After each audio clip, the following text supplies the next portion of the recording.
Yo, what's up, y'all? This is Fat Man Scoop, the undisputed voice of the club, the two-time Grammy Award winner. Let me make this official for you. Fat Man Scoop, Corkman Clan, Internets. It's time to go with my dude, Premium Pete. Let's get focused. Let's go. Internets. Let's turn up. One time. Premium Pete. Come on, everybody get set. Let's go. It's the next episode. It's the Premium Pete Show. News, interviews, all of the info. Listen up. It's the Premium Pete Show. If you want the scoop in the low, down low, listen to the show, cause Milk said so. Fuck what you heard, better act like you know. It's the Premium Pete Show. Internets, welcome back to another episode of the Premium Pete Show. This is a very, very special episode, sitting down with a very good fellow. And sometimes I say that a lot, but there's so many different stories. One thing I love about the Premium Pete Show is we've been able to bring stories like a library from people from all walks of life. You know, this journey is a special one, and once I think you're tuned in, when you finish this episode, you'll be left with, wow, what a great journey, what a story, what a redemption, and what a new life. For people listening who may not even know when the name comes up, George Martorano, okay?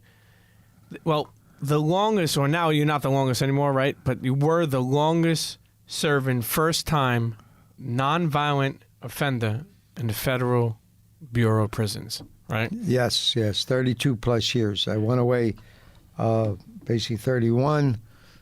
A few months later, I became 32, and I came home at 65. You know, it's crazy because when I tell some people who don't know their story, because I always look at it this way. People listening who know you, they're going to learn a little bit more today. People who never heard of you, I want them to learn, right? And it's crazy because some people say, for weed, this guy got life in prison. Like, it's sometimes mind-boggling, to think of like how that could even be possible. Now, the story will be explained and told more and more as we get through this episode. But did you ever think that from, selling weed or whatever you were doing at the time many, many years ago, that you would get a life sentence without parole? I was the first nonviolent offender to get life, no parole in America. I never even had a parking ticket. And basically my illegal actions were only 3 years.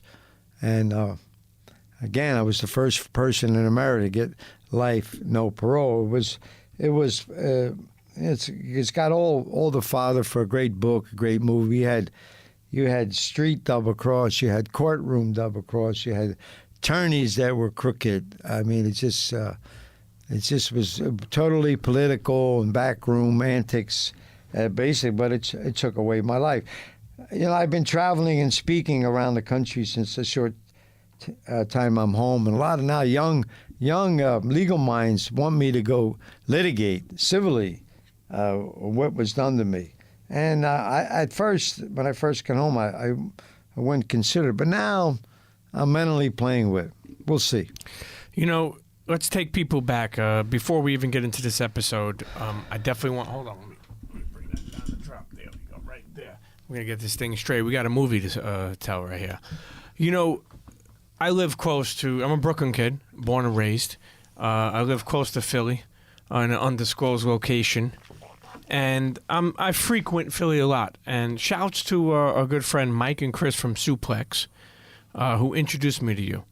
And I never forget, I remember him telling me that he told you, like, oh, when you meet this kid Pete, you're going to like him. And, he said for a second, he's like, Pete's not like this guy. He's not walking in with a briefcase or whatever. First time we met each other, we hung out for like 6.5 hours. We had wine.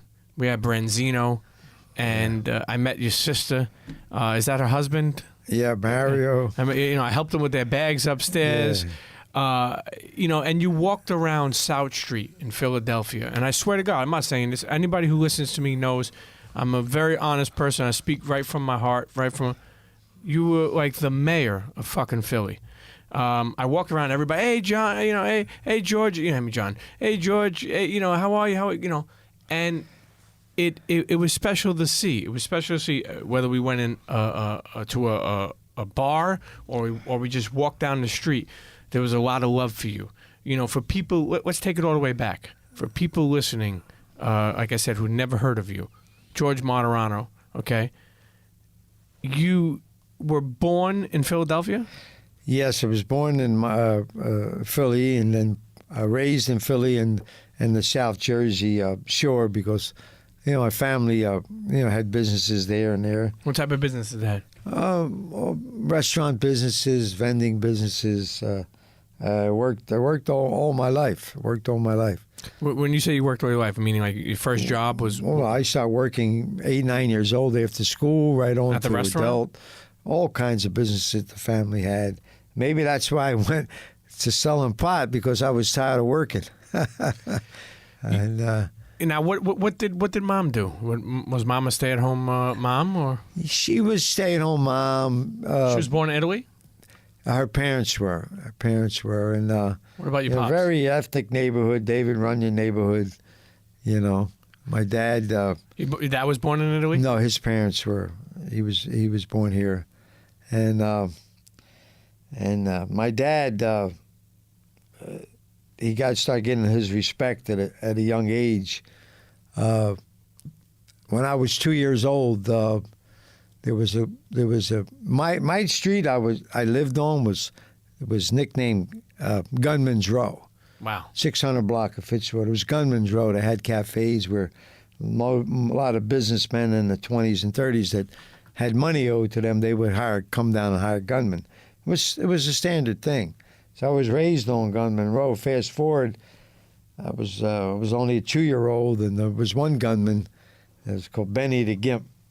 Benny the Gimp used to have 2 long-barreled 38 side holsters, but he had a thing about me. He used to love to go get me as a little baby and bring me onto the corner and let me eat ice cream. He would love to see ice cream get all over me. And my mother was a young woman. She used to shake. Give him to the baby. But my father was a young guy, he was trying to make ends meet, and he used to get mad. And then one afternoon, a car pulls up and kills Benny. Kills him, blows him away. I was in a stroller a few feet away. And naturally, my mother heard the shots, and a half a block away, she come and scooped me up. And ladies and gentlemen, I was on the lam at 2 years old because the homicide detectives wanted to know who was the baby in that stroller. So I was on the lam at a young age. As we we're starting from you being young and being born and growing up in Philly and South Jersey with your father, your mother. You go by, and I don't want to jump, but I do want to ask this. You go by the name of Cowboy. Oh. George Martorano. What the fuck? Where'd you get that from? Well, that's a name I always disliked because when my indictment came down in 1983, it said George, a.k.a. Cowboy Martorano. But it's a great story behind that because I was hanging in Houston doing some weed deals, and a friend of mine had a bar, and in the bar was full of cowboys. So I would say, just call the bar and ask for Cowboy. Well, lo and behold, the bar was being tapped by the FBI. So the FBI loves to give you these AKAs. They wanted to give you that handle. So I never liked that name. But this is the thing that, ladies and gentlemen, I'll be speaking around the country, especially at prisons, federal prisons. I'm taking that negative and turning it into positive because I already have investors who are coming out with the hemp Cowboy cigarettes, cartons of cigarettes with my picture on it. And we should be out in about 90 days, 60 days. Where would that be available? Well, hopefully online. CBDs are legal everywhere. You can get them online, and anybody that has a retail license, we're going to move forward. So, and then I want to take that what I just said into the prisons and say, the best revenge is success. So when you guys come out, don't be negative, don't be positive. So I'm going to use that as a powerful message. That's beautiful, and I look forward to the internet's worldwide being able to check out some of the products you have coming out. When you think about let's go back. When you think about you're in the stroller, they're looking for the stroller. Now, when did you come back into action after going on? You hit the mattress. You know what I mean? At 2 years old. I was hit out of 2 grandparents' house. One in the neighborhood when they were still searching, looking. Then when they moved me to the Wildwood, New Jersey, which was 90 miles away. So I don't know. I was a baby, a child, a 2-year-old on the lam. Yeah. Imagine that. That's crazy. Now, let me ask you, did you know, your father, hold on, let me bring this back up. Let me just make sure we're good. I want it to sound perfect for you. Now, your father, for those who don't know, is, Raymond Long John. Long John was his. I mean, a legendary. Yeah, they said the prosecutor said in the courtroom that he was a gangster. He was a criminal. Criminal. Yeah. What does that mean? What do you think they meant by that? Well, my father, and actually, again, like I'm considering civil action. My father was a mobster. I wasn't, and that's documented. He was, and was he a capo? Was he a captain, or you remember the rank? He just was always way above. He had a reputation of being a good earner, and listen, money makes the underworld go round. So he basically had his own voice, did his own thing, and did he get? I mean, I don't know if you know this, but I feel like I heard this. I don't know, but did he get? When someone's in the mafia and a mobster, they get made. I feel like I heard that he got made in Italy. I don't even know if that's true. No, got made. It's one thing that's got nothing to do with the other. Okay.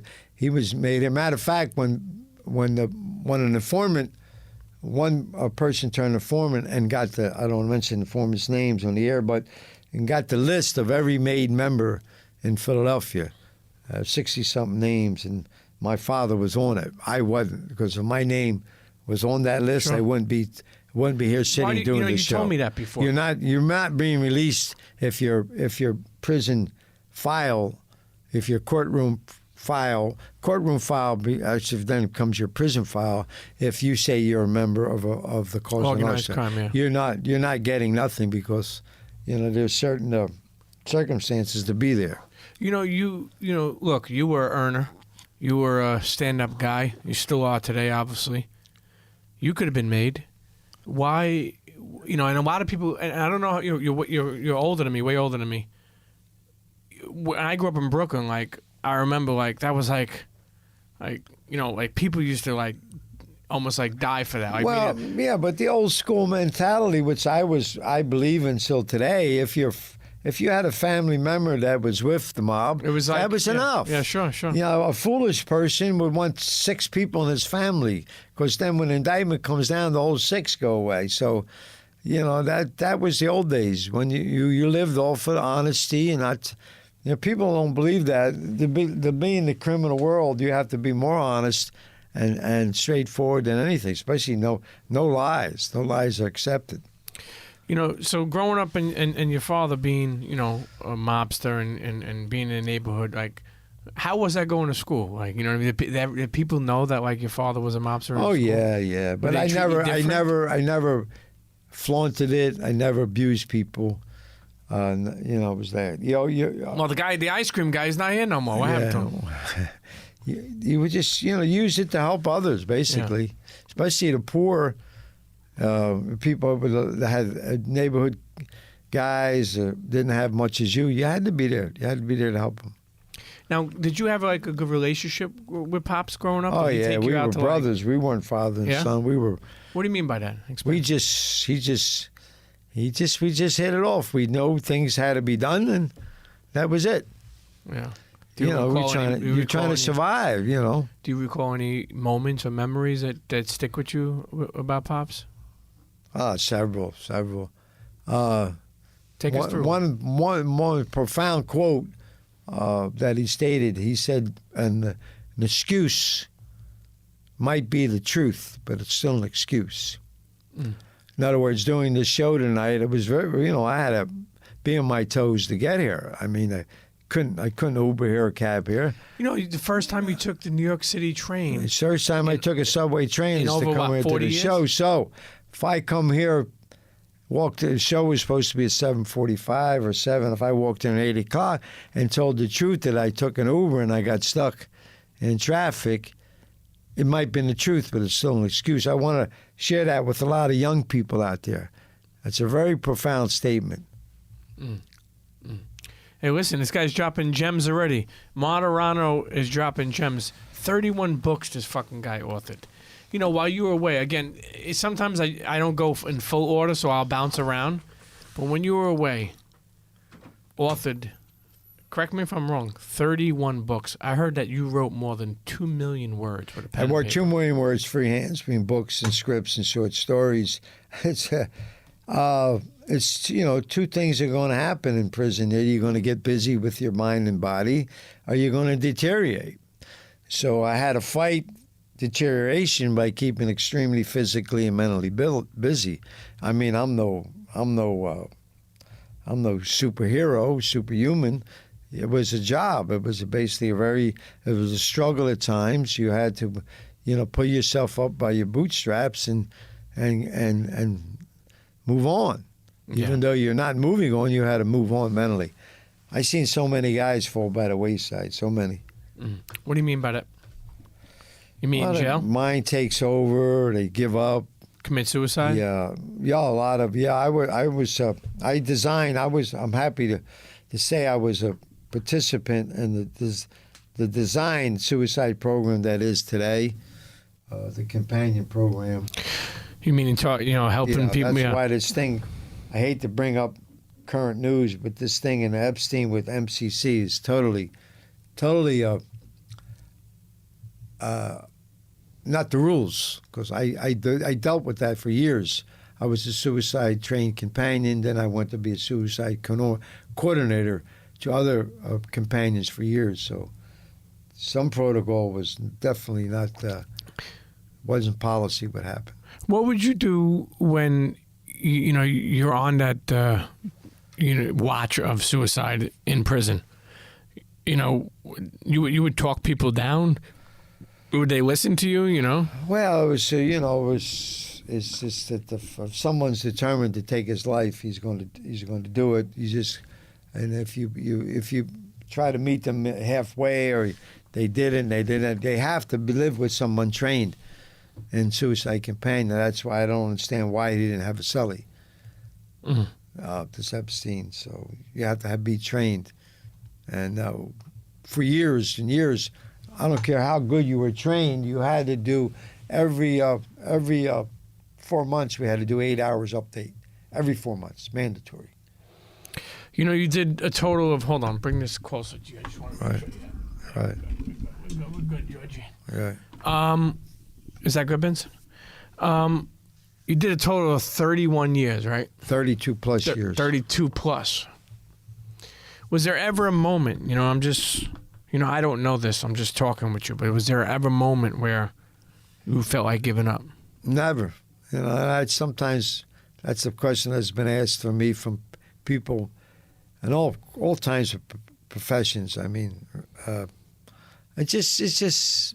I was blessed that it never entered my mind. I wish I could put that in some formula in a potion to give it to these people, because I come home and so many people have taken their lives, and I'm an intervention dash specialist. I'm trained in that. And What is that? that means you work with individuals that are very traumatic through a request of the family.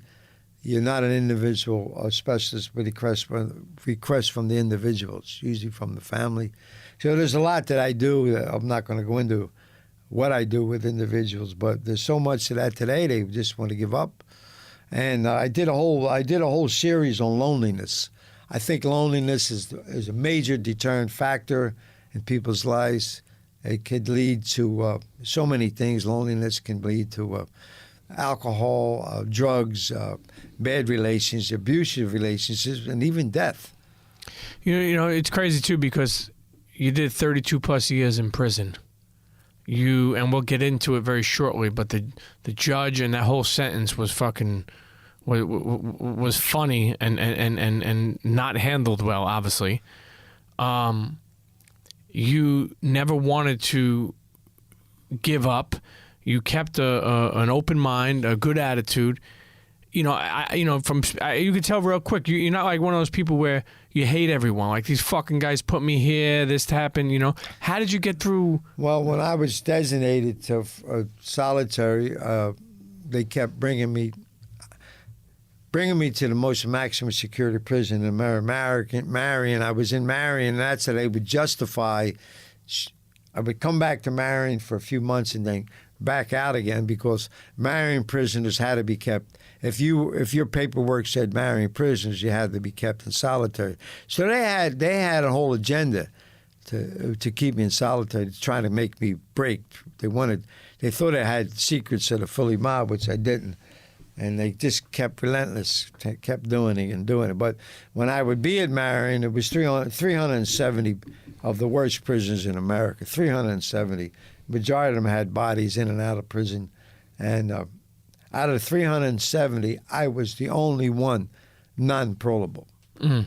There was guys in there with 2 bodies or more, 1 body. They were all eligible for parole. Whether they got it or not is one thing, but they had the law behind them that they had to go to parole hearing. I had life, no parole. I couldn't even go to parole hearing. A nonviolent first offender. So knowing that the judge and the prosecutor or the DA, was it the DA?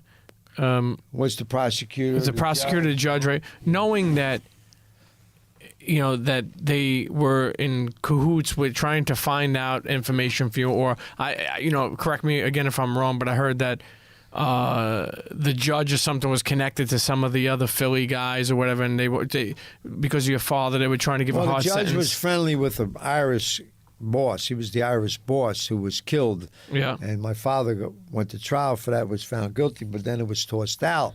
Should have been tossed out in 24 months. It took almost 18 years to be tossed out of kind of his last name. But the judge was close with this Irish gangster, so he hated me.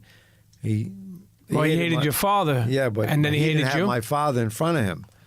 So do you think that they gave you this? My father was in state court. I was in fed court. But how did they see? Here's the thing that's crazy. Like, how much weed did you get? Nothing. With that? Nothing. I never got caught with any weed. It was 2,600 pounds. You got to remember, my indictment had other conspiracy stuff that was all bullshit. It could have said cocaine. It could have said marijuana. It could have said speed, but they were conspiracies, so they were all run together. So I did all the conspiracies in 5 years. But what made me languish was the marijuana, what they brought. I don't want to go into the legality on the show. It's too complicated. But the life, no parole sentence, ladies and gentlemen, was for marijuana. CCE, continual criminal enterprise. The government bought 3 loads of marijuana into Philadelphia consisting of 26 pounds, and they gave it to these guys, and the warehouse is wired up, and they're telling the guys, isn't Georgie your boss? Are you going to take care of Georgie? And that was repeated, so that's how I got the leader and managerial role of marijuana. I never set a finger on. So it was an indictment. But I'm a money angel. I did receive money. From that conspiracy, but there's only basically two cases in America that the FBI actually gave the drugs and let them keep the money. One is Freeway Ricky Ross. Yep. One with the CIA. Ricky made a lot of money. Ricky was a whale compared to me.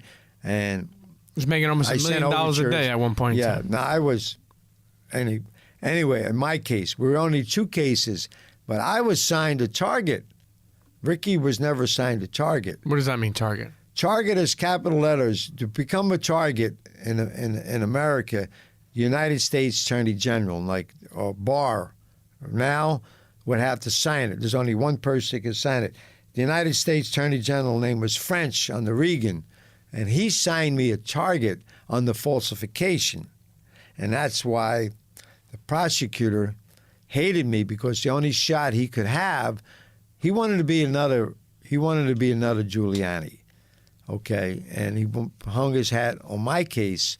But when he went in front of a congressional subcommittee, and he said that he would bring down the Philly mob through my indictment, George's indictment. And it never happened, because when the indictment came down, the 9 co-defendants nobody had a record. Nobody was the mob. So he got a lot of egg on his face, and I imagine they told him, you didn't deliver.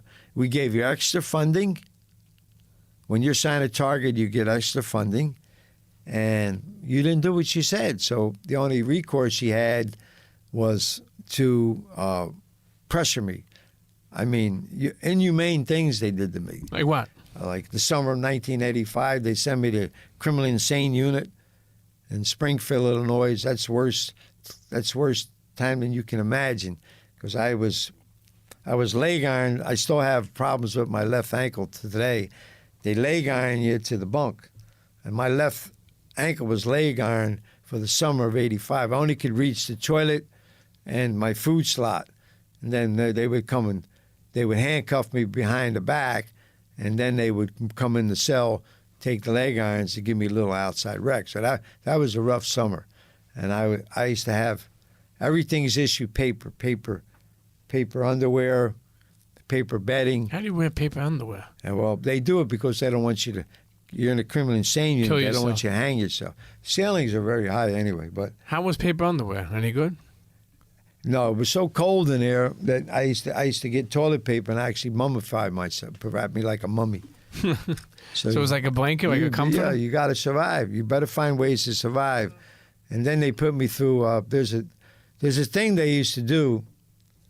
It's called the Stark treatment, Dr. Stark, S-T-A-R-K, Dr. Stark treatment, and they put you through this Dr. Stark treatment, and they do these things to you, and they want to see if you are violent. They do things to see you explode, and they put me through the Stark treatment, but I knew it was coming, and I never exploded because they want you to explode. Then they'll tag you.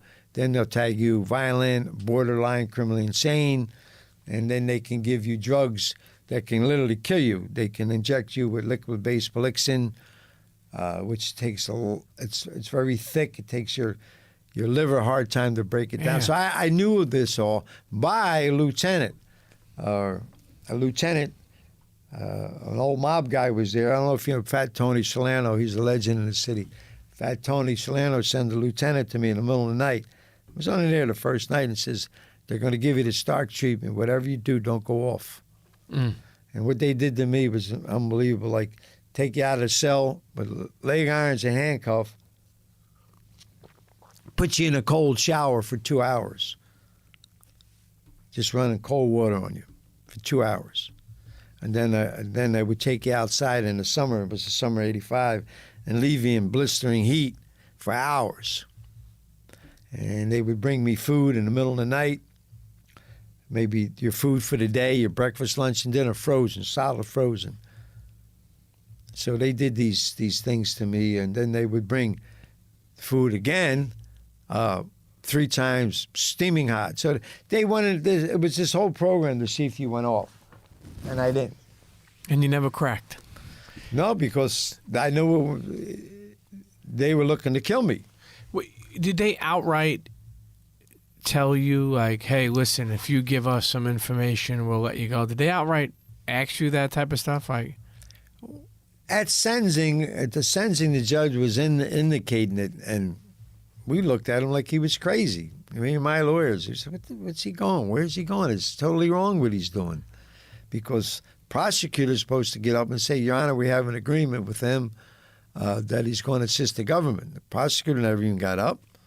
So it was such a double-cross intrigue. The judge, the FBI, the judge, I don't know, the FBI had something on him or something. what about your lawyer? Did your lawyer, like... My lawyer was with them. He was in on the double-cross at the time, Robert Simone. Fuck, is he still alive? He died of a blood disease. I guess karma didn't do him any good. He died of a blood disease maybe 5 people in the world get. Wow. What about the judge? But I felt, listen, he was an evil man, but he had a son and a daughter that he didn't pay much attention to. And a year after he died, his son committed suicide in Vegas. Then I heard a few years later, I didn't hear a good story about the daughter.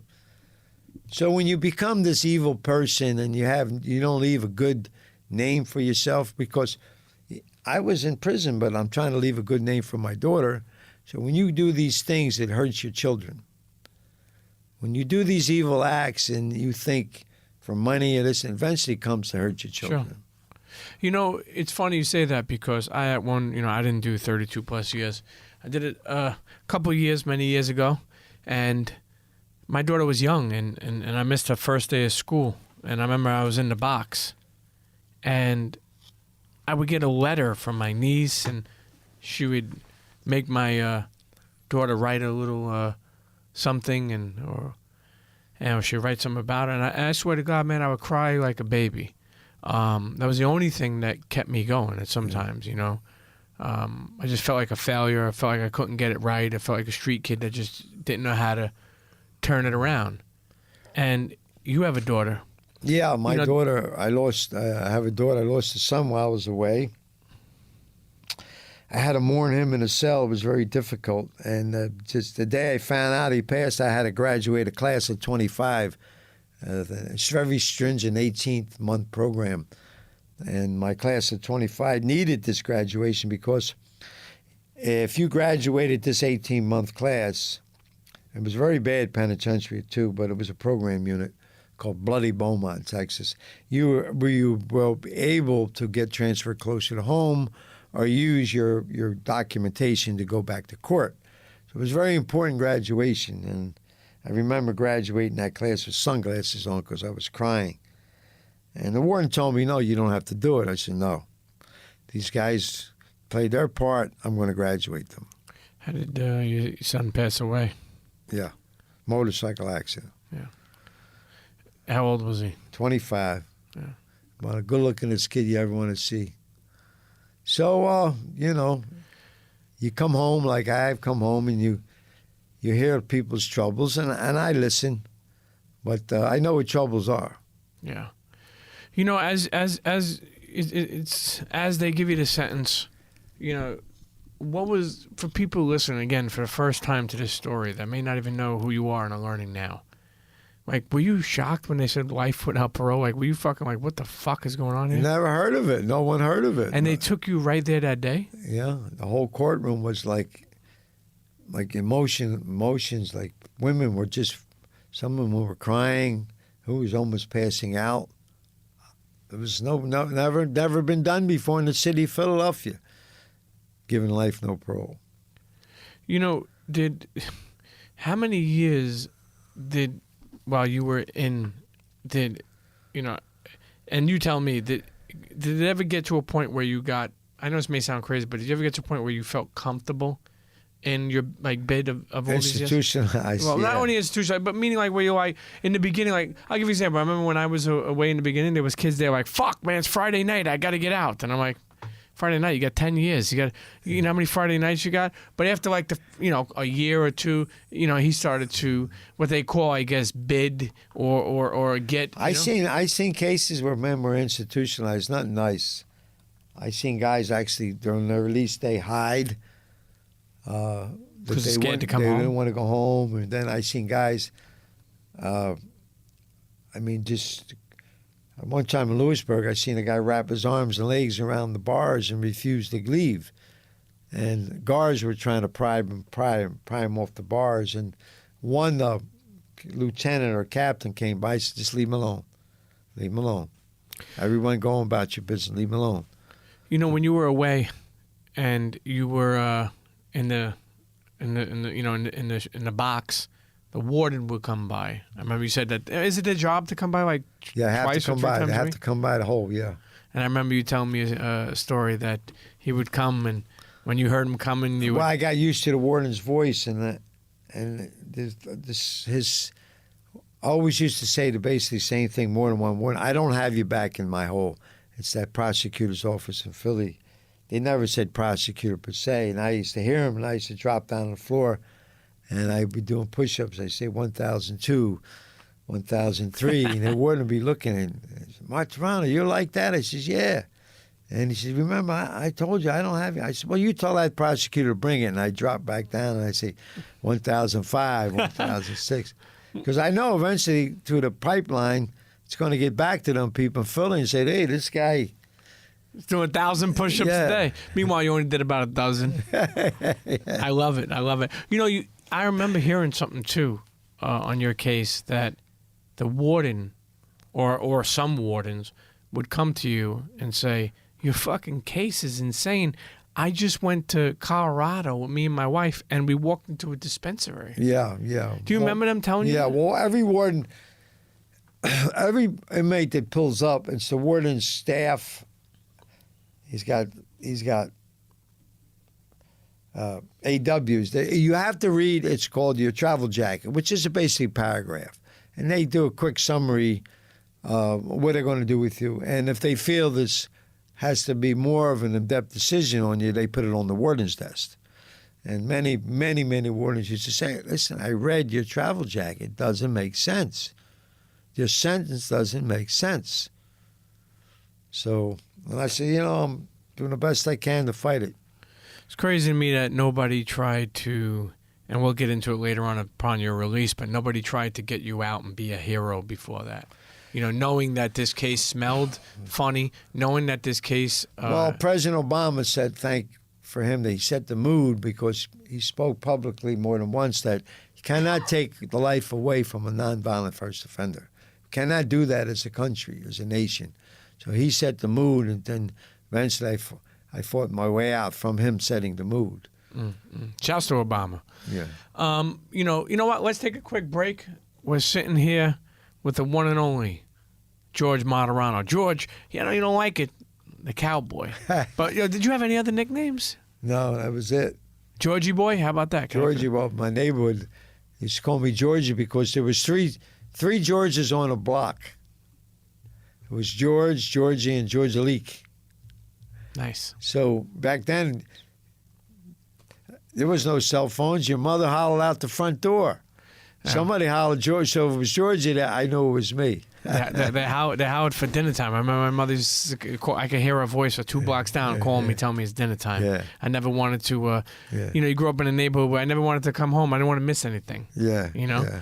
Internets, we'll be right back. This is not only a tremendous episode. This is a story. This is literally one of those podcasts that could be turned into a movie and a docuseries, which I hope I could help push, and or I hope I just see. We'll be right back. Don't go nowhere. Chea. Yeah, what up? Internets, what up? You are now locked in. You tuned in. It's going down. I'm with my brother, my homie, my family, my guy, my paisan, Premium Pete. It's going down. Don't go nowhere. Stay here. Real talk, real artists, real guests, real conversation, real everything. Don't fucking go nowhere. Internets, we love you. Premium Pete Show. Ghosts. Internets, and we're back sitting down here with the legendary George Martorano, Philadelphia's own, right? Philly's own. Growing up, it's funny because growing up in Brooklyn and New York and knowing all the mob scene, all the criminal scene, I never really went to Philly until later on in my life. And as I started to visit Philly over the past 10 years, to me it's like a small version of the city, but it has so much culture, so much roots, so much, even like South Street. You remember it when it wasn't like, the greatest place to be. Now it's like a shopping center. It's like the Fulton Street of, Brooklyn. When I was a preteen and teen, South Street was mostly boarded up, then it started coming back, basically coming back in the mid to late 70s, and then it really went through the roof, and it still does okay today. Yeah. There's so many things about you, and I want to direct people even to go to YouTube.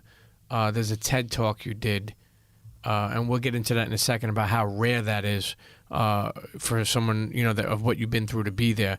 But it's funny because I've seen this. Now this is like a big video that always tells people's stories, and it's funny how it says this man spent 32 years of a life sentence in prison for weed.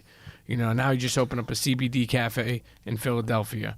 I want to get to some more of these stats, which is crazy because again, being the first person in the world, it says George Martorano was arrested in Philadelphia in 1982 after being caught by the FBI with a truck full of cannabis. Right, what Martorano says was about 2,600 pounds of bud. At the advice of his attorney, Martorano pleaded guilty to a litany of drug charges, thinking he would only get 10 years in prison. Okay, but the judge gave him life without parole. Something we went over. There's so many more stats that I want to continue to go over. I think about this story. I think about, in this day and age, how could this not be on Netflix? How could this not be on Hulu? And we're going to get to that. Let me just continue with some more of this, stats that we have here, because it's really crazy. According to an MSNBC report, in 2015, there were at least 67 people serving life sentences, okay, for selling cannabis. Think about that. During his 32 years in prison, much had changed in the U.S. surrounding cannabis and its legality. So think about that. Look at all Colorado. Look at all the other places that become decriminalized, that dispensaries, medical cards. I remember hearing that you had like a little radio in jail that you would listen to because you were allowed to have that, and the things that you faced, all with a smile, all never blaming anybody, all never complaining.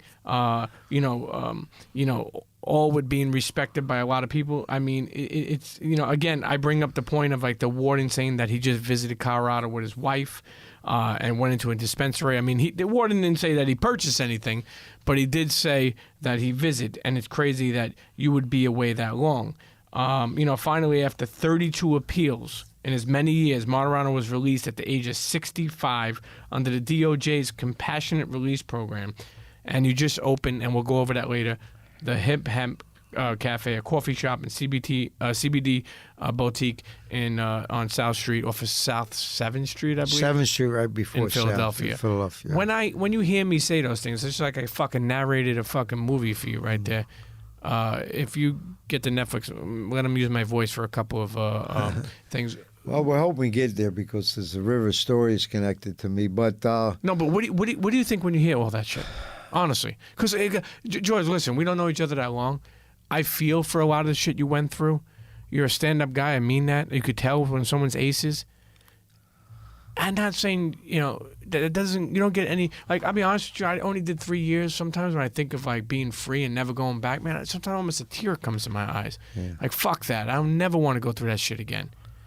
What do you think when you hear some of those stats and what you've been through? Well, I've been. Since I'm home, I've been in a lot of stages throughout this country, and I didn't know I can come across that well public speaking. Thank God I can, but many, many stages in the country. I always stop in mid-stride, as I used to do my classrooms. My classrooms were full for many, many, many years. When you say classrooms, when you were in jail? I'm in jail. My classrooms were full because who I was, and I had a reputation that I can try to assist you to have a better life when you came home, if you came home. But I always used to stop mid-stride in my classes, and I used to say, don't be a gap. Don't be in awe of me. Listen to my message, because better men than me have died in prison. And I still say that on stage today around America.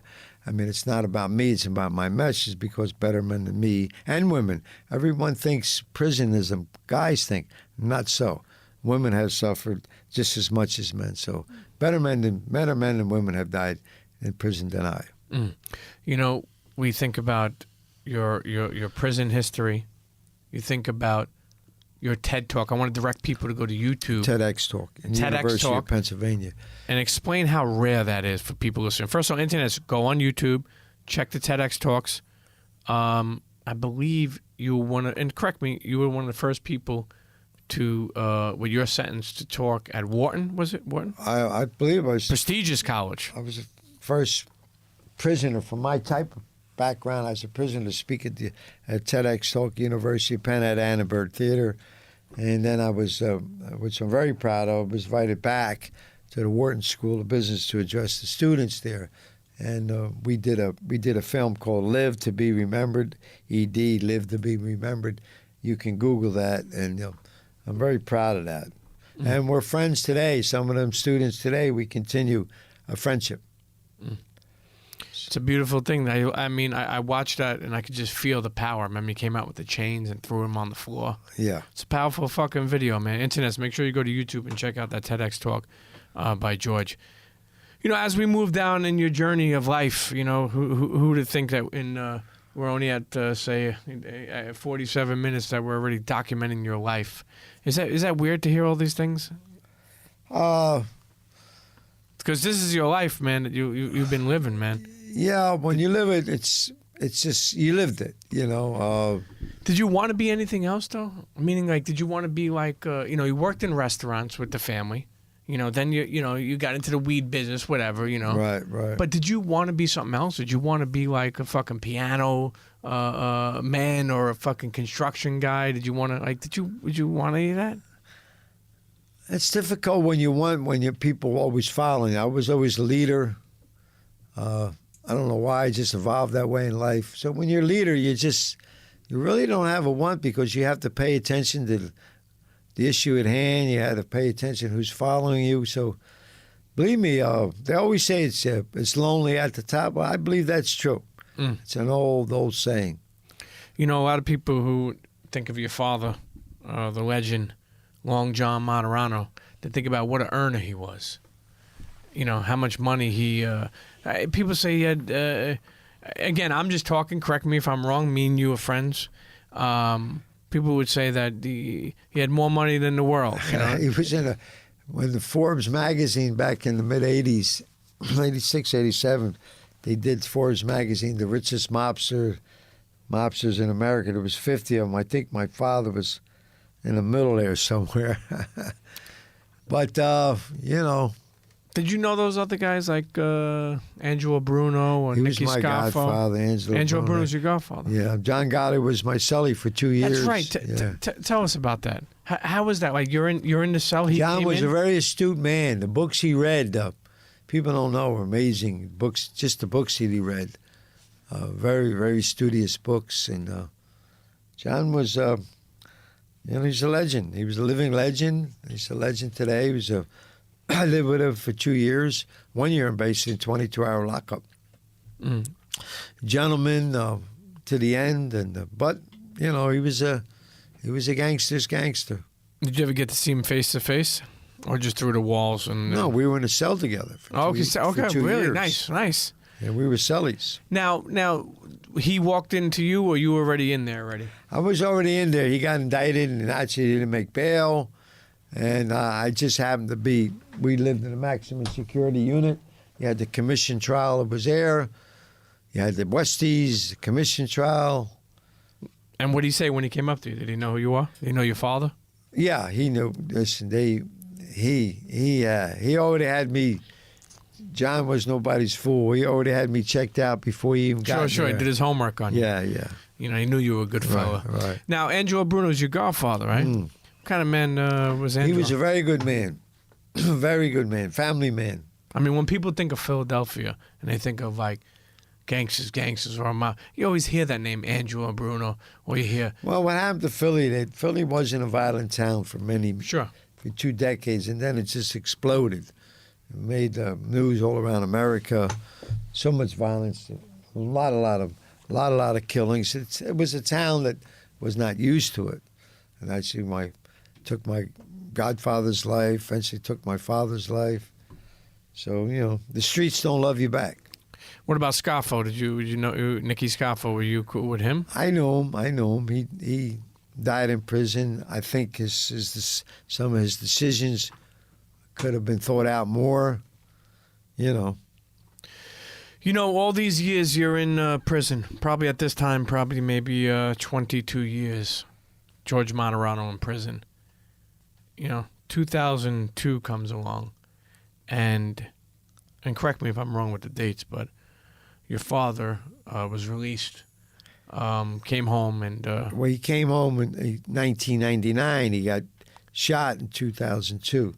Got ambushed in the middle of the street in broad daylight. Yeah, he made it. He made it to the hospital.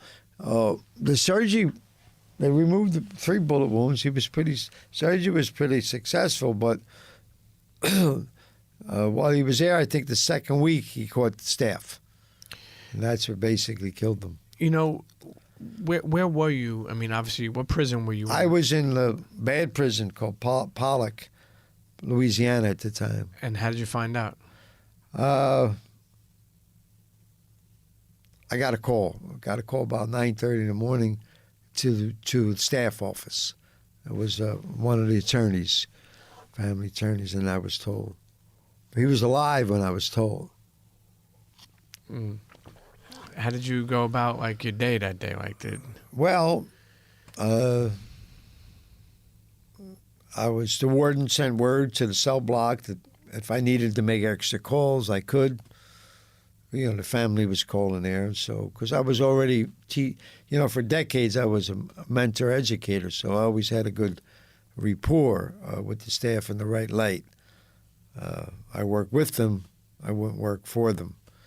So that's a very important statement. I work with them, I wouldn't work for them. Yeah, for sure.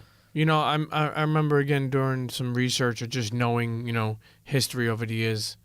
What is and people have reported on this. I mean, I don't know if it's true. You're here to make sure it is. But people have said that, I forgot the guy's name, but they said that your father, I guess he's seen another guy in jail and they thought it was for, he thought that some other guy flipped in jail and that's why they came after your father or something like that. For people listening to this story. No, they ambushed the truth. I don't know verbatim, but my father was spending a little time in Sicily. He had cousins there was building, and fear throughout the centuries. Fear gets you killed faster than being not feared. So they feared him, and probably, like I said, I'm only guessing. He was in Sicily. Maybe they thought he was putting something together there to bring it here. So. Anyway, he was that was his life. He was a gangster. Yeah, so your father is shot broad daylight and killed. You're in prison. The warden.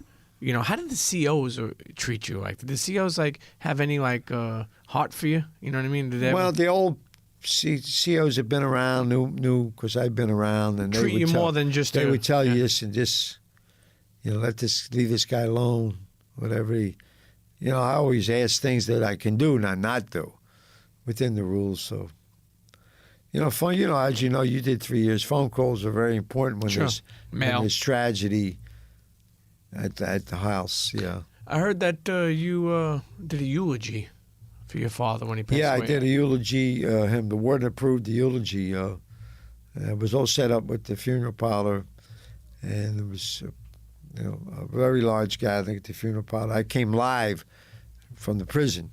So would they do and I did a poem. TV, it's called Lion.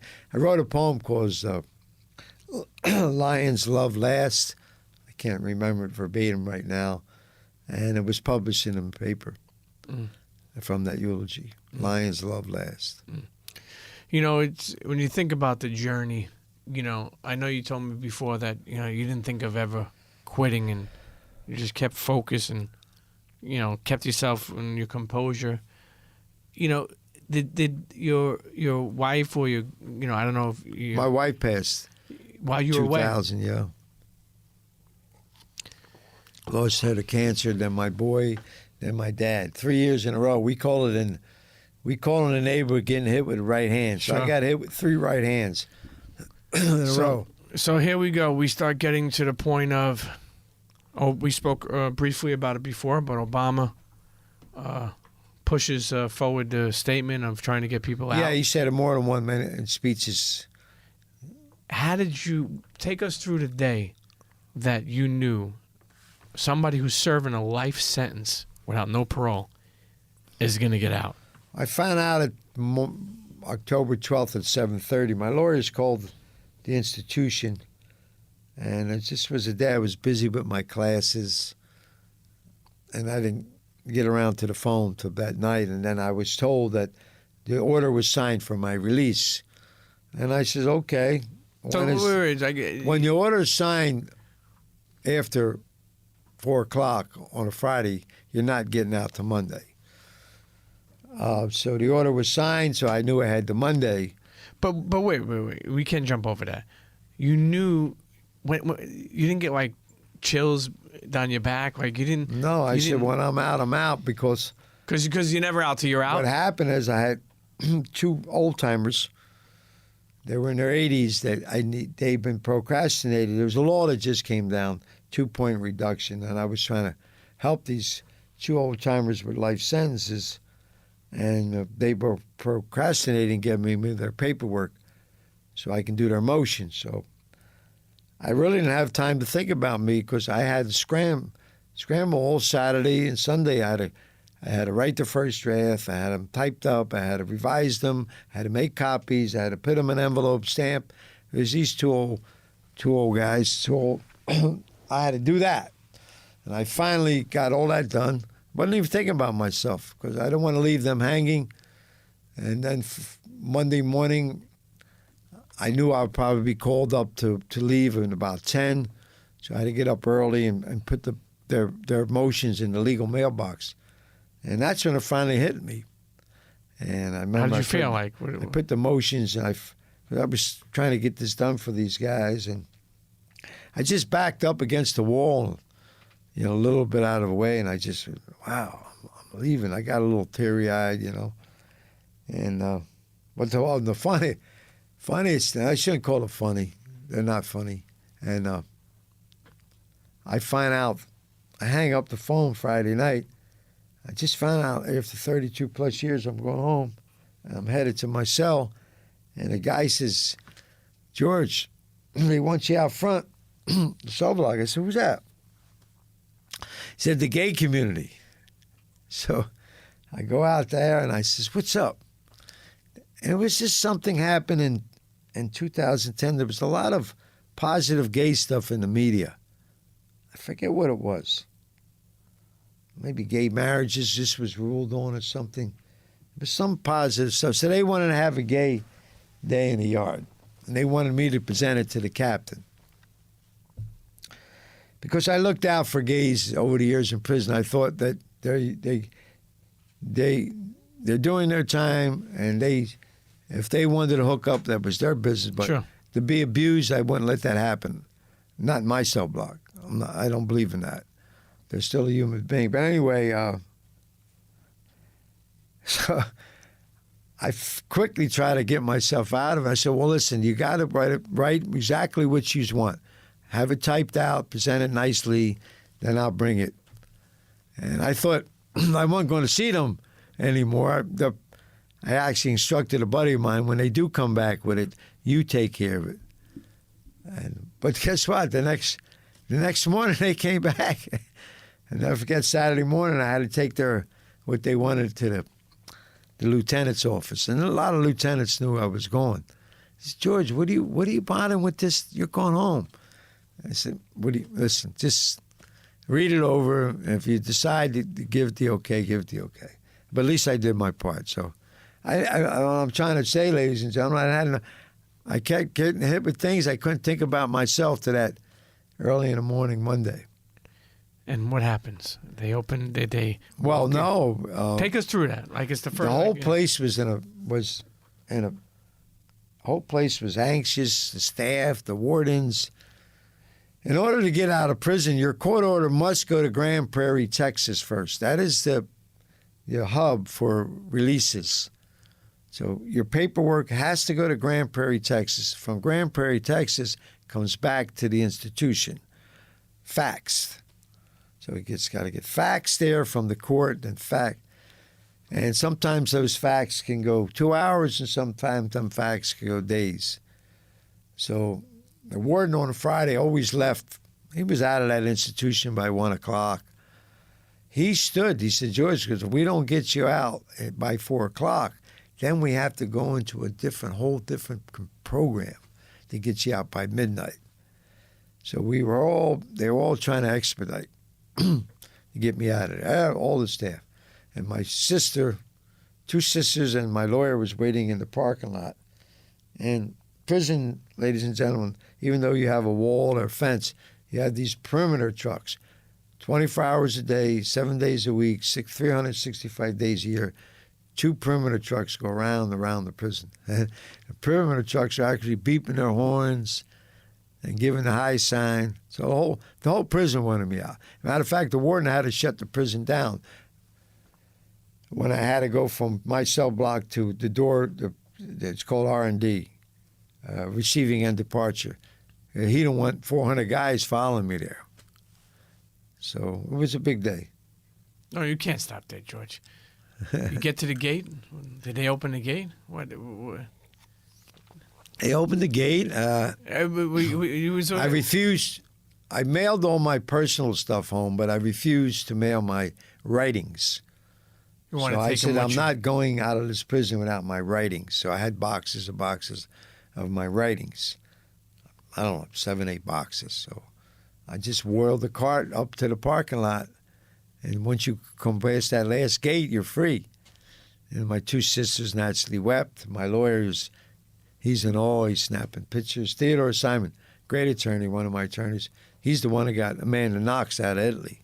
Wow. That case, yeah, very, very. He's an international attorney. So then you just drove home. Where were you, in Florida or something like that? I was in Florida, and going away home. I How'd you never get home? held You a cell drove phone home? in life because cell phones weren't invented.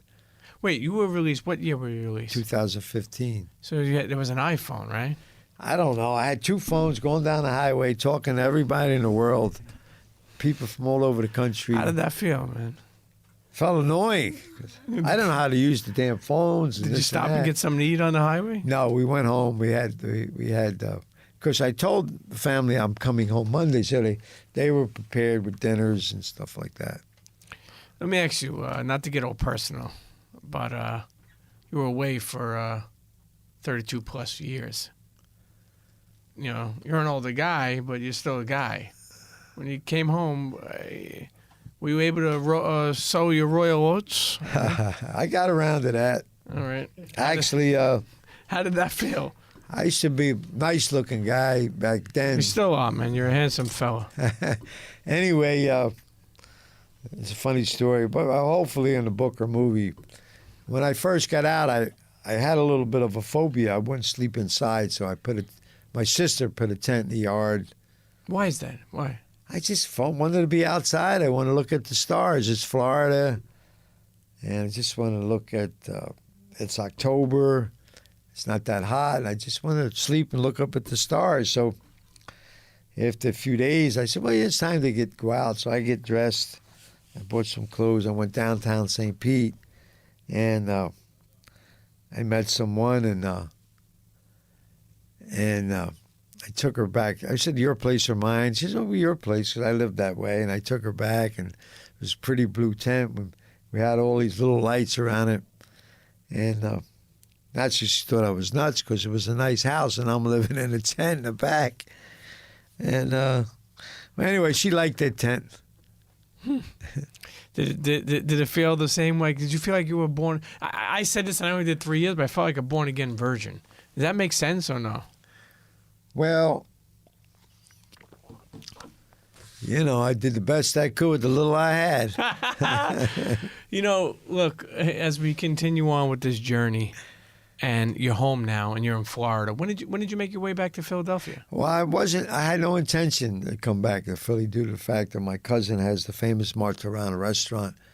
He's in the MARTORANO's in Fort Lauderdale, Vegas, What's his Atlantic name? City, With the Pittsburgh. meatballs? Yeah. Yeah, So I was going to do a real Florida thing, but then my mom wasn't feeling good. She had a little bit of heart trouble. So I said, she looked there for me after all those years, so I came back to Philly to look after her. You dealt with a lot throughout the years. A lot of people I speak to, I give them some of my experiences, and I hear their experiences. I remember first time when I was away, Christmas morning. I woke up, and it was like a regular day. And I was like, yo, it's Christmas. And people were like, go back to fucking bed. And you spend 32 plus years, birthdays, Christmases, Thanksgiving, Halloween, Valentine's Day. Forget about all those other fucking. Yeah. But what about Christmas? What about your birthday? Thanksgiving. Well, I got a good story about Christmas. Go ahead, tell me. I pride myself saving many lives in prison through sensible negotiations. And I was in Marion in '84, worst prison in the country, probably a maximum security prison. It was actually illegal what they were doing to us. They didn't have a policy.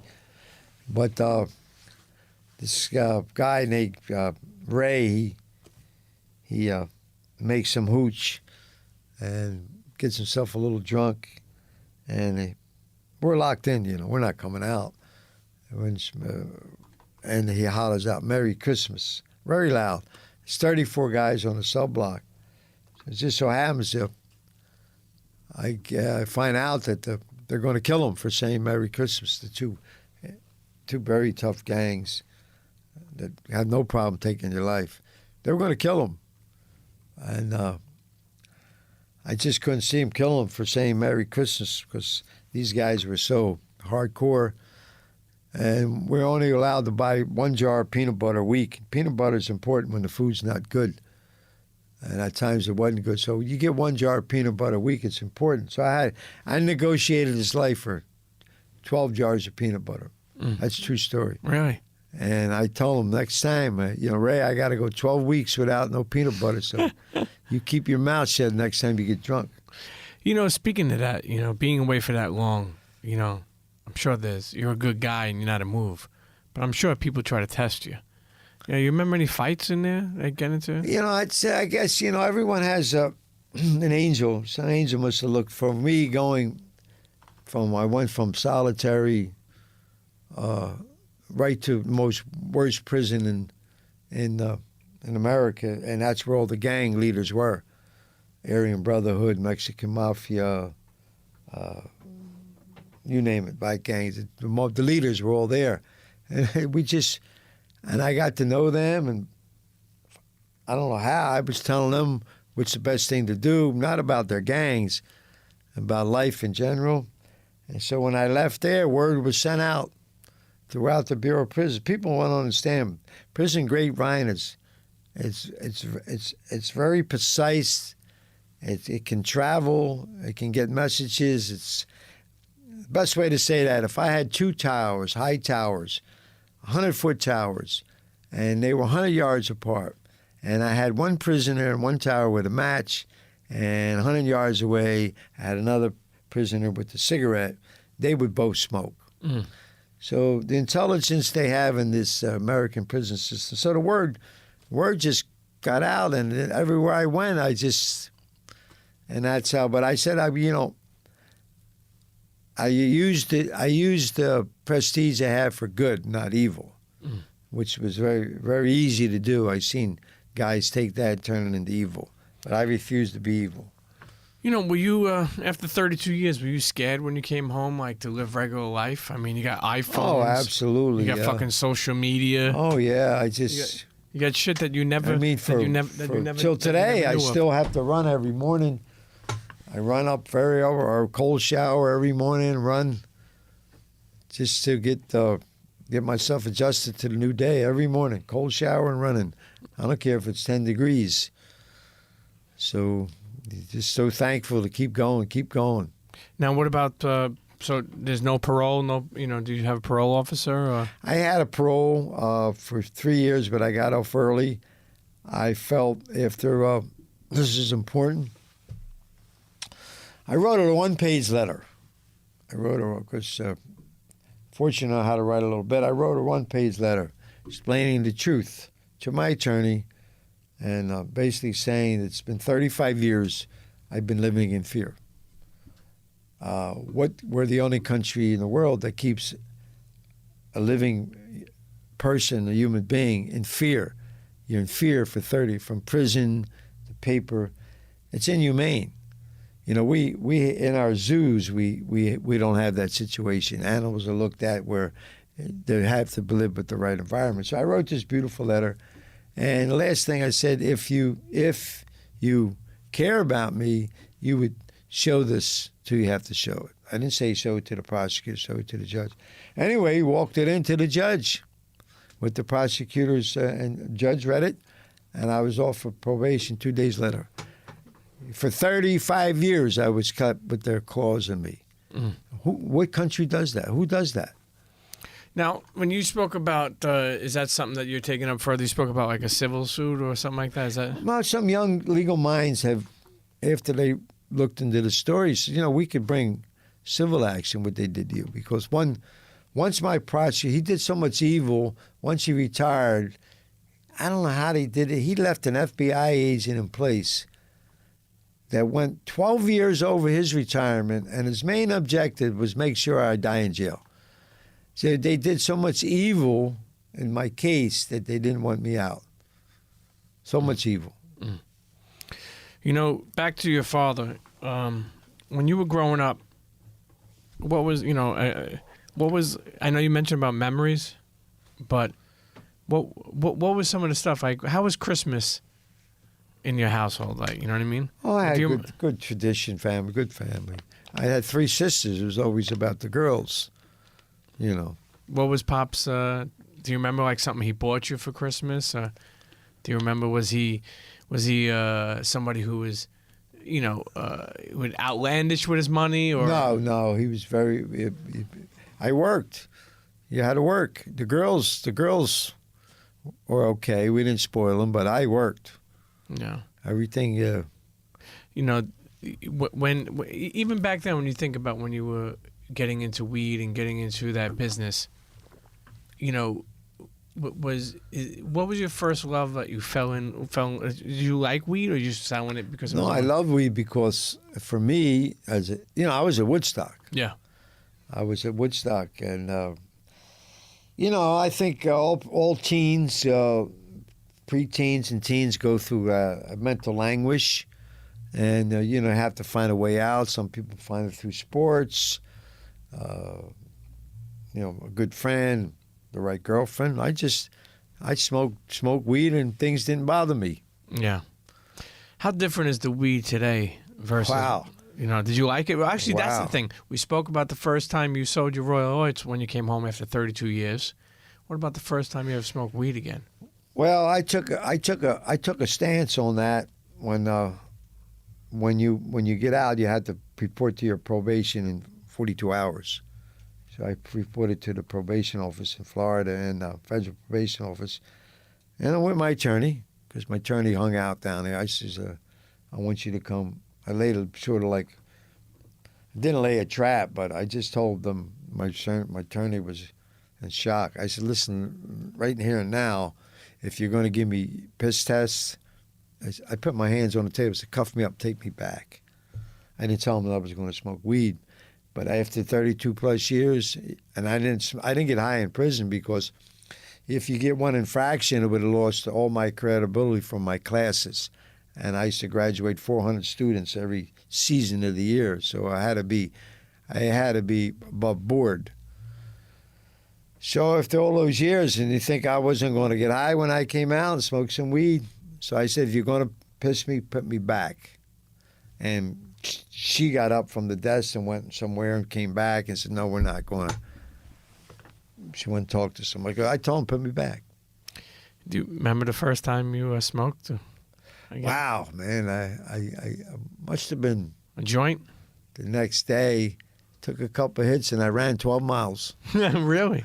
I was a runner, but I ran 12 miles. Did you say, holy shit, this weed is way more powerful than the shit I had Well, I back kept going and going, so I ran out of road. I don't know where I was going. I had to call my sister to come and get me. That's how stoned I was. I just kept running. That must have been some good weed. As you've been home 4 years now, you It's not quite 4. Not quite 4 yet. 2000. Okay, 3.5. Yeah. Home 3.5 years. You've done a lot. One of the things you did is explain to the people about this. Was it Cannabis for Guns or? Yeah, you can see it online, ladies and gentlemen. CannabisForGuns.com. You can't go .org because you use the word cannabis. I just got tired of so much inner city violence, the sense that it's killing. It has a bio page. It explains how it works. Doesn't cost anybody anything, but I believe we have to be innovative, make new things happen in America because nothing's working. Nothing's working. Our cities, hundreds are being killed in 1 year span. Nothing's working. So I'm trying to work with some city government to get it started. If I can get one city to work with me for Cannabis for Guns, I think it'll be a domino effect. I'm not saying we're going to solve the problem, but we can put a dent in it by taking a lot of guns off the streets. You also opened up on South Street, South 7th Street in Philadelphia, the Hip Hemp Cafe. I went there. Let me tell you something. You had a massage girl that does CBD oil massages. There's a bunch of different products. That CBD coffee. I seen like the neighborhood coming in and supporting and buying stuff. Even it's crazy. I even seen an electric chair. Yeah, I had that built. Why? Well, I could have bought one online. The one they wanted $21,000. The reason it was so expensive because it killed 150 people. I wasn't going to put some piece of furniture that killed people. But it's symbolic. Everything I do is symbolic in my life because, again, it's the message. And in 1984, before I got September 19th, when I got the life no parole, the judge he lived in this private club in Center City, very wealthy club, and he was calling around to other judges and lawyers to help him word where he can give me the death penalty under treason. He said, I was treasonous to America for bringing marijuana to Philadelphia. Imagine that, ladies and gentlemen. Treason. They wanted to execute me. So, which it wouldn't have fly. If he tried to sentence me that, the biggest legal minds in the world would have came to my defense. But anyway, so that's why I built the electric chair. I go into your back patio yard in the Hip Hemp Cafe in Philly, and there's pictures of all the jails that you've been through in your 32-plus years. Well, I couldn't put all the pictures, but I put some of the worst ones. Give us, there's so many, but when you say, what's your worst memory in a jail? Well, I wouldn't say I've been through riots, fires. Fires are no joke. I've been in cell blocks. When the cell block's on fire, you better know what to do. What do you do? Well, you better get that blanket, flush it in that toilet, and drape it over you like a tent, hot, wet blanket, and keep flushing the toilet so you can breathe. Because what kills you is not the fire, it's the smoke. They will kill you. Kill you. That smoke is so heat. It'll kill you in 20 minutes. So I've been through. I don't go to crowds today. I've been invited by friends to ball games, Eagles games, Phillies games, etc. I won't go to. I'll go on stage and I'll speak to 30,000 on stage. And after I speak, I'll try to leave the area as quick as I can. Been on many stages, big audience, but I don't like crowds. Yeah. Do so many prison riots. Did you ever come to a moment in those 32 years where you thought you were going to die? Wow, so many times. When I come off a stage, I get people pat me on the back and who shakes my hand and say, hey, it was a great speech. I usually don't say nothing. Maybe if I really, go have a drink with someone after that. And, someone heard me speak more than once. And I say, you think that's a great speech? And they said, oh, yeah. And I said, the greatest speech is going in the prison yard up to the shot caller and his gang and saving this guy's life. That's totally wrong. And I did that more than once. That's the speech. The journey continues, man. For somebody who had life in prison without parole, which is unheard of, which is insane. And thanks again. We spoke about before, when Obama opened that gates, you were able to push forward with that. Well, it's still not done. I thank him, but it's still not done. This President Trump a few months ago signed the Prison Reform Act, and it's still not. It doesn't address the second, third, or fourth offender, whether he's violent or not violent. It addresses the low level, the nonviolent first offenders. I'm praying that I can get some political clout behind me and bring the cameras into the penitentiaries, because as we're sitting here right now, probably a dozen federal penitentiaries locked down due to violence and gangs. The American people doesn't know some of them are killing fields. And matter of fact, I gave a speech before I left to a lot of women staff. A lot of women, they're mothers, single mothers, and they have to go what's called hazardous duty pay. They'll go from a lower institution just to go to the penitentiaries and get hazardous duty pay. And I told them to stop doing it because it's going to be very, very, very violent. And it's today. It's very violent. I get inroads through the prison grapevine The gang situation is terrible. Matter of fact, I think one warden, the warden that walked me out, he said he's retiring because he just got notice from Washington that his gang cap went from 40 to 100. So if you have 8, 9 gangs and your prison only holds 1,900, half of it, or more than half of it's gangs, what do you have? And it's the American public don't know that. But what I want to put in place, if I can get in front of Congress, or congressional subcommittees, put in place as a human being, I don't care how many years he's got, what he has to do, he or she should be looked at every 5 years, etc. They must be looked at. What has he or she been doing? I have a program in place right now in Florida that I leave the door open for inmates to get a hold of me, especially if they're coming home.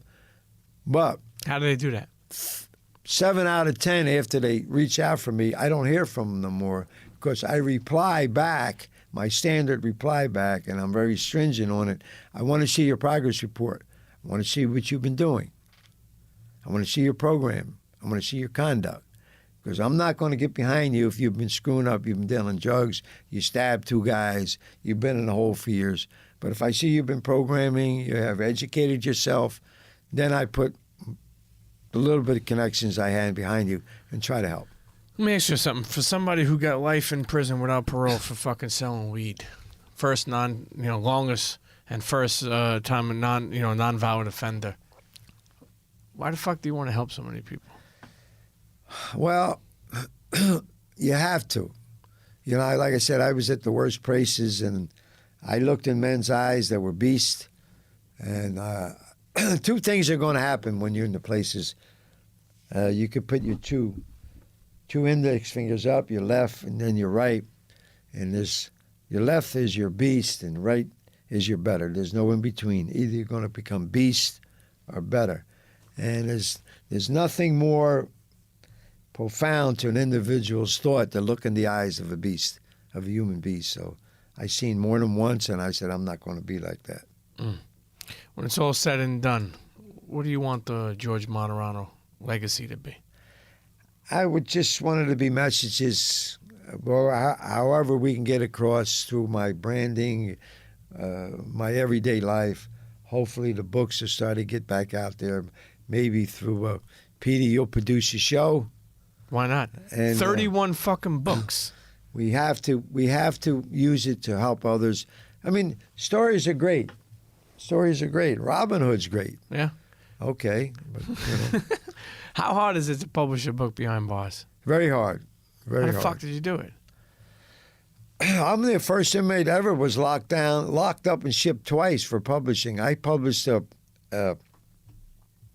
internet site in London called MobKingPen, PEN.com. And it was short stories, and it was doing well. We were selling short stories for like $2. And I was locked up and shipped twice for that, for expressing my freedom of speech. I was the first inmate ever in America that have a website that you can. We didn't have PayPal back then.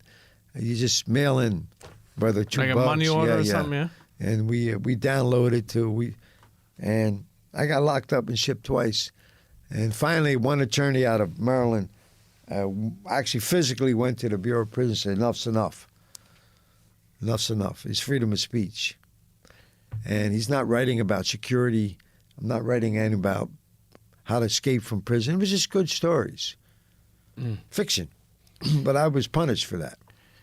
It's crazy. After all these years in prison, sometimes people come and visit you or support you that you never could think of. And then the people that you think are going to be there aren't there. Right? Not saying all, but you understand what I'm saying. Oh, yeah. Were there some people who came and put money on your books or came and visited you or did something nice that you, I always were very said, surprised? I never burned my bridges. I never burned my bridges. So I always had a lot of support. But I didn't make it where it was ridiculous. I'm not going to, if you're my friend, Pete, I'm not going to tell you got to fly 3,000 miles to visit, Sure. Well, did you So- have any lobster while you were away there? Excuse me? Lobster. You have lobster night? No. No, you didn't have any good chicken palm. I lived basically for years. I lived on apples, honey, and coffee. Really? Yeah, And peanut butter. yeah, peanut butter. All right, so as we wind this episode down, I want internets worldwide. If you live in the Philly area, if you live in Jersey or live in New York, take a trip out to Philadelphia. Check out the Hip Hemp Cafe on South 7th Street in Philadelphia. Google it. 31 books, man. 31 books. There's a bunch of other things you're doing now. You know, you're on social media? Yeah. George Martorano? It's on Facebook, Instagram. There's a lot of videos out there. I like. You like it? I used to write an awful lot in the cell, but I'm not in the cell anymore. So I'm enjoying busy, and I'm enjoying life. So I do an awful lot of short films, awful lot, hundreds out there. And it basically, like I said, I try to do good stories with a message. Yeah. Do you ever go back to church? You know, I do my church thing. I love early in the morning. If you can get a door open, find a church open. Yeah. I love any type of cathedral. There's one in my neighborhood, very old. I go there. Matter of fact, I did a video in there. You ever go to confession? I always find that so weird, meaning like growing up and going to Catholic church, you know, I was like, I got this priest telling me, I'm like, you know, forgive me, Father, if I have sinned. The last time I've been to confession was, you know, whatever, 5 years ago. And he's like, go ahead. And I'm like, yeah, I robbed 2 cars. I fucking stole 10,000 from, you know, this. I did that. And then he's like, okay, go say 5 Hail Marys and 4. I'm like, holy shit, that's it? I always found that to be weird, no? You know, as a Catholic. Well, politics and religion, it's a difficult thing. And yeah, there was church in when you we used had to go to church? chapels. Yeah, I participated in a lot of stuff. I tell did you- a lot of plays for the chapels. That's beautiful. I wrote and directed many plays. Let me tell you this quick story. When I was away, I was in Rikers Island in the beginning before I went upstate. And my grandmother passed away. And I got the call. I remember calling back home. My father I could hear the tears in his eyes that his mom passed away. And I was like, you know, another situation where I was like, fuck, man, you know, because of the choices I made, I can't even be there to be at her funeral. So one of my guys that was in the cell next to me says, hey, why don't you go speak to the priest? So I requested to speak to the Catholic priest, and I went down there, and I told him, look, my, you know, I live in Brooklyn, and my grandmother passed away. Is there any way possible that it's, you know, probably in a couple of days from now, here's where it is. Is any way I could go, you know? You know, 'cause somebody told me that, and it just put a bug in me, and I was like, and Catholic priest didn't do nothing for me. And check this out, and the guy next to me says, why don't you go to see the imam, you know, the Muslim, you know, to go to church over there. And I went down and I spoke to him, and, you know, I didn't, you know, practice any religion in Muslim or anything, and he was fond of my story and fond that I wanted to try to see my grandma. They fell for me, and I swear to God, 2 days later, I'll never forget, I woke up in the morning, the cell opened, these fucking guys like the size of fucking Hulk walked in and says, get your stuff ready.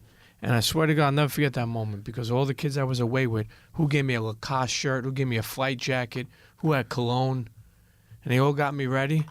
And you know, I went to the funeral. I mean, they shackled me up. Right. Mind you, I'm same thing, non-violent. You know, non-violent. I was away for possession and intent.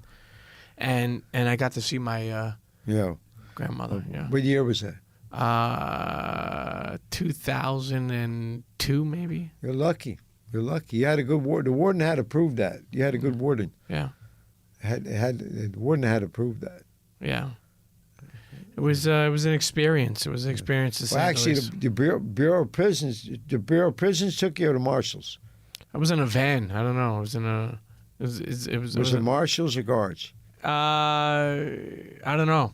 Yeah. I probably think it was guards. Well, that was a warden total approval, because if the Marshals pick you up, it's a whole different entity, a whole different department. Yeah. They actually have to be paid. The Bureau of Prison pays for your movement through the Marshals.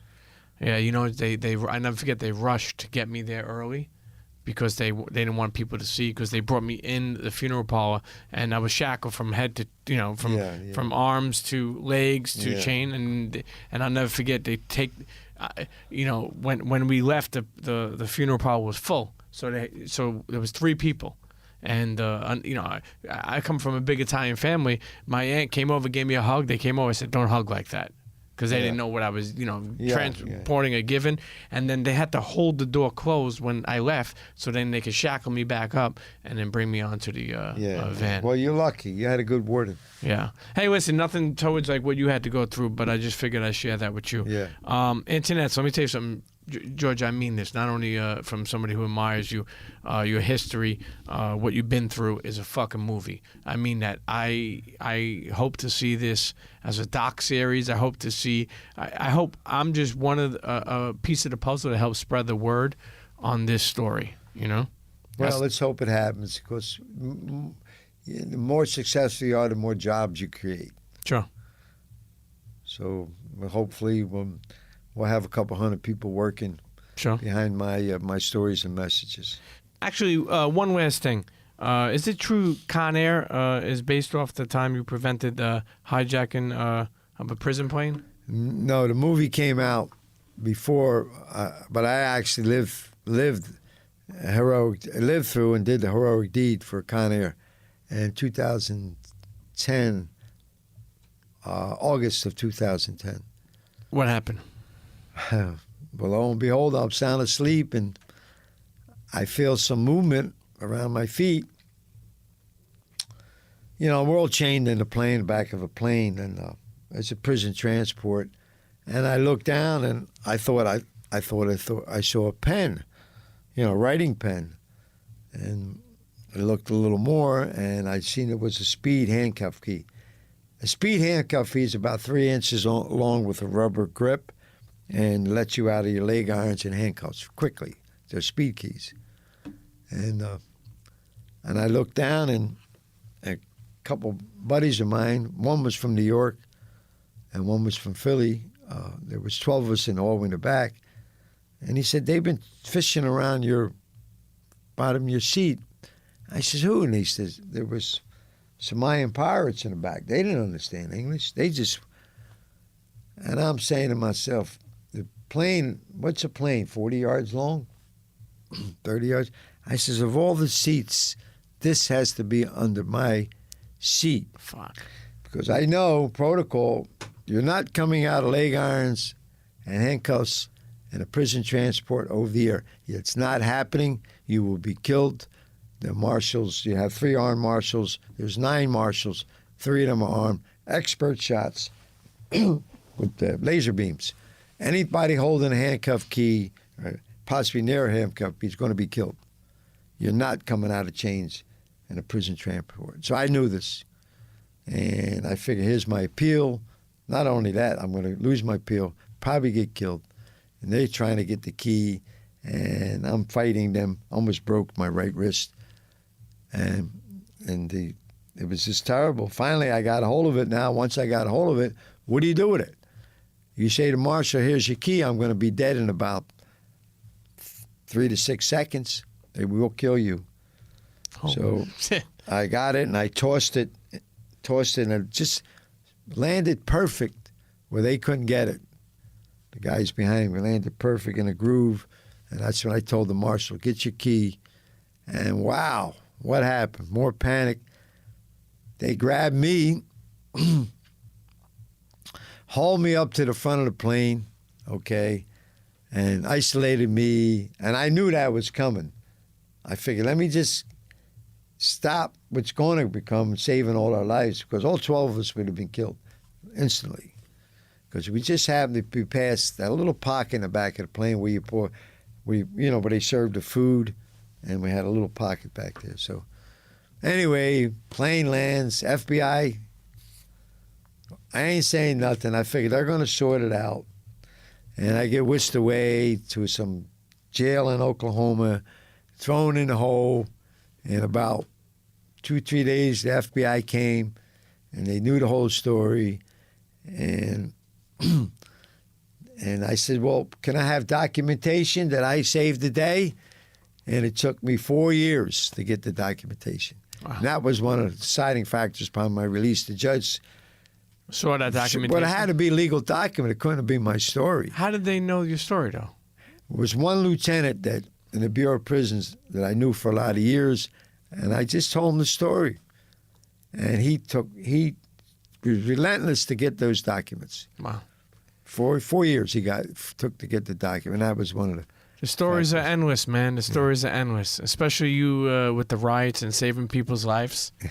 You know, do you remember that? You can see it on social media. We'll see. George MARTORANO handcuff key. Yeah. I don't want to see no more handcuff keys. You won't. You're home. You're home for good. You're home for good, my friend. Internet's the one and only, the legendary George Cowboy MARTORANO. Wait. Hold up 1 second. I mean, this episode has stories for days. The journey can never be told in an hour and change. Okay? I know this one story about in prison where you named these. Tell us about these dogs that were in prison. Oh, story about T-Mobile. Well, they trained 2 dogs in the prison. One that smelled the cell phone, smelled the battery in the cell phone, and the other dog to sell drugs. Well, cell phones became a big entity, a big contraband. They weren't supposed to have it, but certain gangs used to get them in. It wasn't cheap. They used to get them in some way. I don't know who they paid, but they were coming in. And this little black dog here, he used to find them. He found 17 one time in one cell block. So this gang leader, they call it a shot caller, they put a hit out on T-Mobile.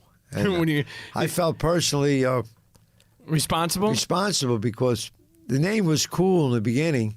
And you named them. Everyone laughed about it. They thought the name was cool, the dog was cool. So you started interfering with all these cell phones. They were paying $1,500 to $2,500 a piece. Added up. They found 17 just with one gang. So they were going to have one of the gang members, killed the poor dog.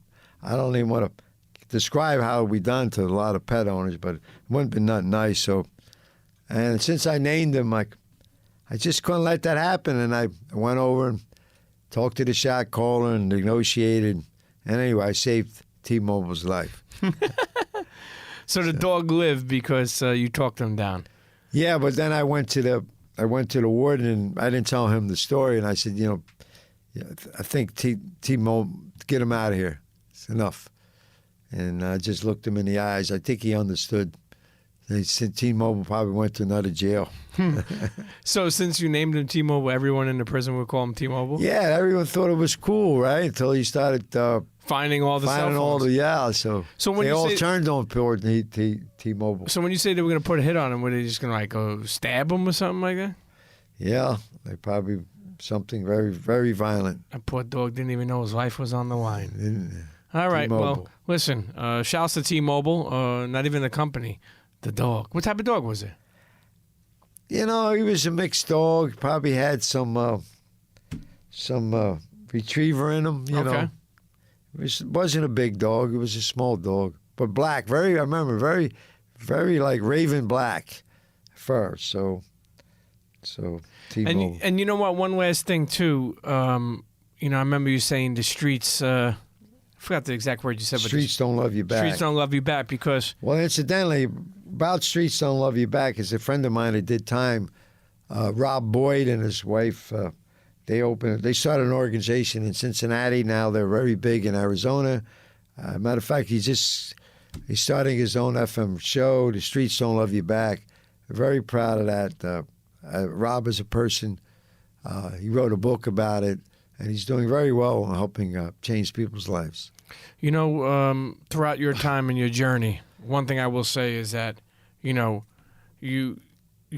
have some amazing things that you overcame. And I remember you telling me at one point in time with properties, you had about, $20 million in property. Yeah, one time And lost it all. Lost it all. Lawyers, family, bad management. But I came out alive. How much did you come out with? $20. And you know what? You're on your way back. But this time, there ain't no people saying that you're doing this, you're doing that, you're doing that. Listen, you're home to stay. Well, what we have to do is there is a way to come back if you stay hard, build up your credit. We have to pass that on to these other prisoners. We have to get the government to actually learn from what I did, so we don't have these guys going right back. Sure. Come home and stay home. Right. Internets, right. Stories, story time with George Martorano, George Cowboy Martorano, right here on the Premium Pete Show. Chea. Internets, if you enjoyed that episode, then hit me up. That's right. Email me at thepremiumpeteshow@gmail.com. Again, that's thepremiumpeteshow@gmail.com. If you're an advertiser, any big company, small company, startup, whatever it is, you want to advertise on the Premium Pete Show, hit me up. Email thepremiumpeteshow@gmail.com, and we'll get to working, okay? And if you have a suggestion or you want to hear a certain guest on the show, whatever it is, okay? You could at Premium Pete Show on Twitter or Instagram, or for the last time I'll tell you, well, I'm not gonna. It's not the last time. Email me, thepremiumpeteshow@gmail.com, and let's get to working. Cheer.